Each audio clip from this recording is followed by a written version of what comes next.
And you're watching the National Desk, America's News Now. I'm Jan Jeffcoat. It's Friday, July 19th, and we do start with some breaking news from overnight. We're following a major breaking story right now. Countries around the world facing a series of cyber outages, from airports to rail services, TV stations, 911 systems, even hospitals. We want to get right to Mark Boyle tracking the latest developments at the live desk. Really some scary situations happening around the world, Mark, especially when you consider some of these 911 systems were down for hours.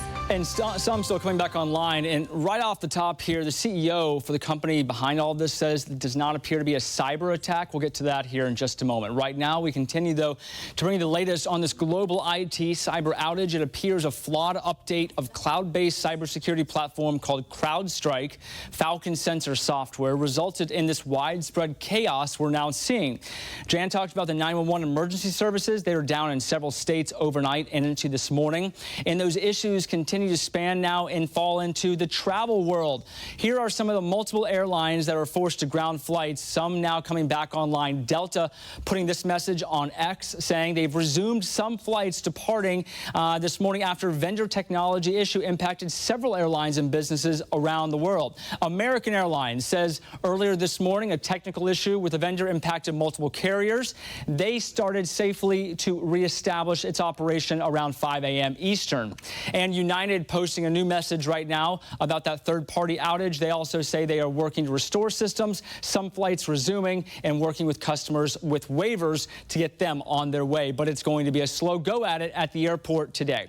Down Detector is a website. We show it right here. This shows the outages. This is from Microsoft specifically. If you take a look here, you see those two large graphs that show the spikes, right? So the biggest one late last night, 7 into 10 p.m., then it dropped again. And then around 1 a.m. it picked up, and you see it's still high right now as it continues, so they still have some issues at Microsoft getting things underway and cleared up. Delays for airlines, 21,000 delayed flights. These are the most updated numbers. If you see the mouse moving around there, that's our producer hitting refresh. The total cancellations, just shy of 2,000. Very high numbers for a non-weather day if you followed this stuff. We're continuing to get the very latest updates here at the live desk, and any new information, we'll bring it to you. We start this morning with that breaking news that major IT outage is seeing wide-reaching impacts across the country. Good morning to you. At 6:30, I'm Robert Bird. And I'm Jonah Hopkins. Really, it's impacting the globe, but You'll notice that our show looks a little bit different today because we are working through those outages as well, and you might have to face those as you head to work this morning. Lindsay Masses is at the alert desk now with more on the overnight developments. So we're seeing some slow progress from that blue screen of death on our laptops to teleprompter. There we go. Everything. You know what? This is impacting so much, and we are getting updates in right now. In fact, I'm finding out from the company that is trying to fix all of this that there is a fix that they have deployed for a bug that has caused this global IT outage. And as Adriana mentioned, this is what we came into this morning, and this might be what you will be facing when you get to work this morning. We usually call this the blue screen of death. In my case, I was never able to get my laptop working. I finally had to push it aside. Now, we do know that that the company that is now taking responsibility for this is called CrowdStrike, and you're going to hear a lot about the company today. It is U.S. based, and I'm taking a look at a statement that their CEO just put out. And again, I'm looking at this, so you're getting this in real time as I'm looking at it as well. They do say that this is not a security incident. It is not a cyber attack. They have identified the issue. They're working to fix it right now. They're telling a lot of customers that use their services to go to the support portal so they can get those updates and get things back and running. I want to mention that it's a really good day to start with patience and a lot of kindness for your IT departments, because they're going to be up against a lot this morning. And looking overseas, because they've had their day going and we've just really been waking up this morning. They have had issues with some of their pharmacies. In Australia, they've had some banking issues. The BBC is reporting that the London Stock Exchange has been impacted by this as well. And I do want to mention some of the airports there, impacts worldwide, and we're going to be focusing on that in just a moment as well. So it is a huge, huge day today because of IT issues, and I think a lot of us have experienced something like this in the past. So it's just one of those days where you have to go into it, taking a deep breath. And Robert, if you're flying, you're going to have to take more than one deep breath. Patience is the key this morning. Lindsay, thank you for that. Meantime, the outages are having a major impact, like you said, Lindsay, on airports worldwide. Several airlines have asked the FAA for ground stops on all flights. 7 News' John Gonzalez live at Reagan National this morning. That's where he's been. John, what are you seeing now? Well, some frustrated passengers, Robert, and U.S. Transportation Secretary Pete Buttigieg says he's monitoring the situation because this is affecting the FAA and a number of major carriers, including Delta, United, American, we understand, is slowly getting back online, and Frontier Airlines. Take a look at the line here. Pretty much everyone on their phone trying to rebook, trying to get to their destination, and it's not going to happen this morning through Frontier, and it is very frustrating for folks like Chris. Chris, you are trying to get to Denver. It's a layover for you. You're concerned that you won't get to Salt Lake when you're supposed to. Yeah, I don't think so. I'm not even able to rebook or anything like that, so I don't know how I'm going to make the flight out. Yeah, I've been seeing you on your phone trying to find a way. The system's down. I can't log in. I can't, they can't do anything on their systems here, so I don't know what I'm going to do. Well, good luck to you. Good luck to you, my friend. Thanks, Chris. Let's talk to this family over here. They're trying to get on the same flight, a Denver flight as well. Hey, guys, this is not your only flight that's been canceled. You were canceled last night. Correct. We were trying to get to Denver last night and thought it was just a Frontier problem and that we'd be good to go on the 7 o'clock flight today, but obviously that's been canceled too. And what are they saying? What is Frontier saying to you? Well, it's a low-cost airline, so they're not saying anything. It's all on computer through the app. We're trying to rebook, but it seems like there may not be flights till Saturday. Wow. Or even Sunday. maybe even Sunday. Wow. Yeah. Well, more importantly, Dad, how do you keep these little ones entertained? Well, we're probably violating all kinds of pediatric recommendations by having them on these devices, but it does keep them calm. Well, they are pretty calm. They're very sweet, too. Well, good luck to you. Hopefully you get to Denver. Yeah, frustrating for a lot of families on a Friday trying to travel for the weekend, and they're just unable to right now. And all they're being told is that this Microsoft shutdown is global, and it may be a while. Back to you inside. From Albany International Airport this morning. Still looking like very long lines behind you there, Olivia, as people are starting to figure out what's going on here. That's right, Lara. It really has not moved much, this line behind me. It's a little bit of movement. I don't want to say not at all, but again, as you can see, still very, very extensive. And quite frankly, a lot of the movement we've seen is because folks are just giving up and going elsewhere or trying to drive. If we pan over to the departures and arrivals board for you, you can see most of the flights are actually still listed as being on time. But on the carrier end, travelers tell me they're seeing otherwise. I just spoke with a woman who says she had a direct flight to Vegas that keeps getting rerouted every time she checks for updates, and it's not even listed on the board. That was a United flight, and we actually just got a statement from them within the last couple minutes here, noting a third-party outage impacting their computer systems, like many other organizations worldwide, and that they are working on restoration. Now, this ground stop is impacting all flights from the affected airlines, regardless of their destination. It's unclear exactly how long this will last, but the FAA's last update was that they are not allowing departures until 8 o'clock this morning. We can take a look here at the full list of the airlines reportedly impacted this morning. It includes major U.S. carriers, Delta, United, American, and Allegiant, all of which fly out of Albany International. But since we've been on air this morning, as Chet and Lara have mentioned, American says its issue has been resolved. Airlines in Australia and New Zealand have also been affected. Now, coming up in the next hour here, we will hear from a couple I spoke with on camera. They say that they've been here since early this morning. They were supposed to get on a Delta flight, which still is listed as being on time, but they got a notification from the carrier directly that said it's been canceled. They tell me they're trying to make it to a wedding in Sacramento tomorrow, and hopefully they'll be able to do just that. We'll continue to bring you live updates from the airport throughout the morning, but for now, live in Albany, Olivia Jakewith, CBS 6 News. Right now, Fox 17 News, we are showing you a live look as we continue covering breaking news updates from Nashville's International Airport.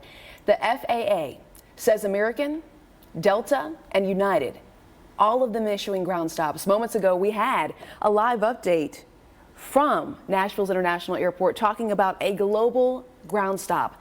This is all because of the ongoing issues regarding a massive outage with Microsoft. So if you're waking up, perhaps you're trying to check your email, send a message, you're probably being impacted. We've been talking about this since 4 a.m. There's the website called Down Detector, which of course follows user-reported service disruptions. That shows that outages are being reported for ADT Security, Amazon, Visa. This is not just an issue that's going to impact folks who are trying to get over to the airport, where you see a live look of a long line. It could be anyone, and that's what we're working to get some more information about. Yeah, again, you're taking a live look there at Nashville International Airport. Long lines there. Our own Madeline Nolan, I'm sure, going to be talking with folks here about the best ways they're trying to navigate this. As I know, a lot of these folks may not be making their flights or maybe missing connecting flights because they're standing in this line. 8:45 is the time here on this Friday morning. Today, we are seeing just how vulnerable and connected our digital world really is this morning. Joining us now is former FBI agent Scott Agenbaum with more on this global tech outage. Can you kind of just put in your own perspective, how are you feeling waking up, seeing everything that's going on based on your knowledge, your expertise? I feel like I'm living in a bad movie today.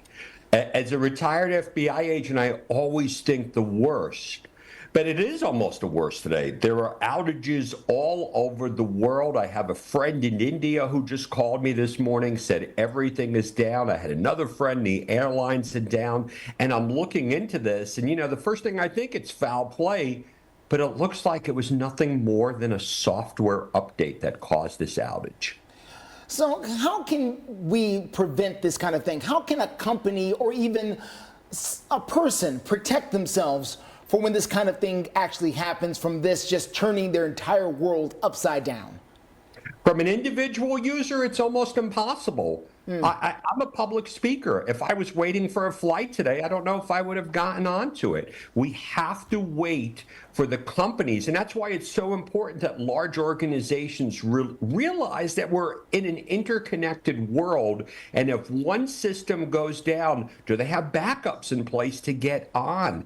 A lot of investigation is going to be required to get to the bottom of this, to make sure this doesn't happen again. Hey, Scott, do you think folks that just really underestimated how interconnected we are, and understanding that you have friends in India, we have folks here in the United States, and then we had some updates from folks who were stuck in Milwaukee, you know, from the Republican National Convention trying to get back home. It just feels like a mess. It is a mess. And, you know, I hate to say it, I think worst case scenario. When we talk about infrastructure, we're talking about power systems, we're talking about oil refineries. Let's even bring it down even more basic to healthcare organizations. These healthcare organizations have all of these interconnected systems. What if all of a sudden something like this happens during the middle of an operation? It's really scary to think about how connected we really are. All right, last question for me, and that is, they've come out and they said this is not an attack. Obviously, our world has been going through a lot of different changes over the last, few days. We've had an assassination attempt on a president. We've got another president that's going through, some challenges, shall we say, with his own party. There's a lot of people who are going to jump to conclusions with this. You are a former FBI agent. They say it's not an attack. You believe that this is truly just a software glitch? Well, I have to go with that, but I'm always thinking, because listen, software needs to be updated because of information security vulnerabilities. I always start to worry, what if somebody, a cyber criminal, a nation state, gets in and can impact the code? We've been talking about that for years in the creation of code. Again, I use this term all the time, and I'm tired of using it. It's another wake-up call. This could really have turned out to be something really bad, and only time will tell. All right, only time will tell, but certainly another wake-up call for sure. Retired FBI agent Scott Agenbaum, thank you so much. I feel like we could just ask him question after question, but unfortunately, we have to wrap up and go to co-brand meteorologist Greg Bovis. Welcome back, everybody. A tech malfunction is crippling airports and banks and businesses and government services all around the world. I got a text message at 2 o'clock in the morning explaining what was going on, and I said, good Lord, get me Dave Hatter on standby. He joins us now, and Dave, it is only just sort of the cherry on the sundae that we cannot get you on Zoom right now, that we're doing a good old-fashioned phoner. What the heck is going on, Dave Hatter? Yeah, it's a bad day to be in IT, especially if you use CrowdStrike.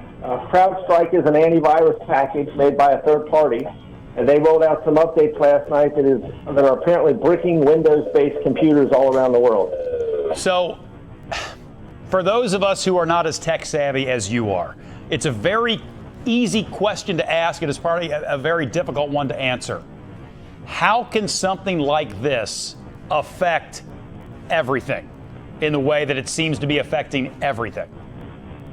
Well, you know, people have always laughed because I seem like the tinfoil hat guy warning about this stuff. And by all information I can find, including direct statements from CrowdStrike, the company that makes this software, this is not a cyber attack.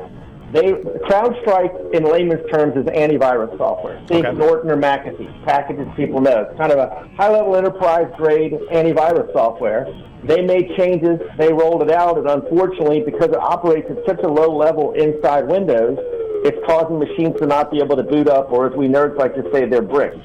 Now, the good news is it's a relatively easy fix to roll it back and then apply the updates that CrowdStrike has put out. But the problem is it requires people that know what they're doing to start these Windows machines in recovery mode, roll the software back, and then apply these updates. I mean, we're literally talking about millions of devices across just about every industry in the country because CrowdStrike is a well-known, well-respected software package up to this point. Yeah, they're about to have a very, very bad day, I would imagine. Not only the person who was responsible for putting out that update, but investors and people are going to have big-time questions about why this happened in the first place. But if you are an IT person, Dave, and you're watching over a whole network, it's one thing if you're an individual user at home and you are savvy enough to start in safe mode and do a recovery to a point that is prior to that update, all right? Maybe you're savvy enough to do that if you're an individual user. What if you're in charge of an entire network? Do you have to go to each and every single computer on the line, or can you fix one thing and it fixes everything? Because you mentioned this is millions of devices. If you got to go to each and every one of those devices, that takes a minute. Well, yeah, that's exactly right, and that's the real problem here. You know, because the machines won't boot without going into safe mode and then recovering, you basically can't remotely access them and fix them. You know, normally if a software update goes bad, the vendor puts out a new update, you just download it and go on. But again, this antivirus software operates at such a low level in the computer to protect it. In this case, it won't restart, so now you have to physically touch all of these devices, which is one of the reasons why this is causing such chaos and such a problem, because we're talking about millions of computers around the world that are going to have to be corrected, and that's why we're seeing all these outages with ATM. It also shows you how pervasive and frankly fragile our software-driven environment is, because this is going to cost a lot of money in downtime, a lot of money in remediation, and it may put CrowdStrike out of business. I don't know where it's going to go for them. Well, and you know what? I'll allow you to just lean right into the tinfoil hat guy thing that you and I often joke about, but it really does. I mean, we saw an issue, over the last couple of weeks with car dealerships, unrelated to this, but it just caused such sweeping problems for that entire industry. And now you've got something like this that affects seemingly every industry. I mean, in hospitals and banks and airlines and all these things. Is there a lesson to be taken away, or are we so deep into our absolute need of these services that there's no way to prepare for this? There's just, if it happens, it happens, and we just have to fix it on the back end. Yeah, so here's my quick takeaway, because I know we'll run out of time. And the lesson is, government organizations like CISA, the Cybersecurity and Infrastructure Security Agency, have been pushing companies to adopt the mindset of secure by design, to focus on making software secure and robust above and beyond market share, speed to market, that kind of thing, right? And we need to have software bill of materials in software. Now, that wouldn't have stopped this problem. And again, this appears to just be a mistake, does not appear to be a cyber attack. But it shows you that while we need these companies to move fast so that they can address new threats that come out, we need to do it in a way where they move very carefully, because we see here, this is causing a massive outage. And I mean, imagine if this were Microsoft Windows and not just the product running in Windows, and every Windows-based computer was down, where we'd be. Because at least at this point, it's only CrowdStrike customers that are impacted by this. So yeah, we need to be more careful. It's pretty remarkable how quickly one little thing can affect so much all across the globe. Dave, I said it at the top, and I'll say it again. When something like this happens, like it or not, buddy, you're getting a phone call from me, because you're about the first guy I want to talk to, so I have a better understanding of what's going on. I know it had to be done by phone today rather than by Zoom. We appreciate your time. Always appreciate chatting with you guys, and happy to help anytime I can, and hopefully this will be resolved soon. Let's hope so. I got a feeling you're about to have and have already had a very busy day. Dave, try to have a good weekend, pal. Thanks, you too. Take care now.